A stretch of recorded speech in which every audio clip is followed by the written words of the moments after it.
دن امام حسین نے آ کے نا جناب فاروق اعظم سے کہا، خطبہ دے رہے تھے بچوں کی طبیعت شروع میں، پتہ نہیں کیا بات آئی امام حسین کے دل میں، کہنے لگے عمر نیچے اترو، یہ میرے نانا کا ممبر ہے۔ تو حضرت سیدنا عمر، سنو کبھی میرا بھی بچہ آ جائے تو میں کہتا ہوں اس کو پکڑو یار، بچوں کو تو نہیں نا جمعوں میں مطلب ذکر کیا جاتا، اترنا میرے نانے کا ممبر ہے۔ جناب عمر اتر کے نیچے کھڑے ہو گئے، تو کہا جا کے اپنے نانے کے ممبر پہ بیٹھ۔ تو حضرت عمر رو پڑے، کہنے لگے شہزادے میرے نانے کا ممبر ہی کوئی نہیں ہے ہی نہیں، یہ ممبر یہ مصلی یہ تیرے نانے کی شان ہے، میرے نانے کا کوئی ممبر نہیں، تیرے ہی نانے کا ممبر ہے۔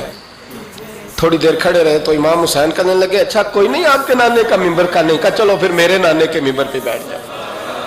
بیٹھ جاؤ چلو خیر ہے، کوئی نہیں آپ کے نانے کا، کہا نہیں، تو کہا کوئی نہیں پھر میرے نانے کے۔ جب حضرت عمر بیٹھے تو بڑا شاندار جملہ کہا، فرمانے لگے میں ممبر پر مرضی سے نہیں بیٹھا تھا، مجھے ابو بکر نے بٹھایا تھا، اور پھر حسین کے کہنے پہ میں اترا ہوں، اب مجھے حسین نے بٹھایا ہے، اب کسی کی جرت ہے تو عمر کو اتار کے دکھائے۔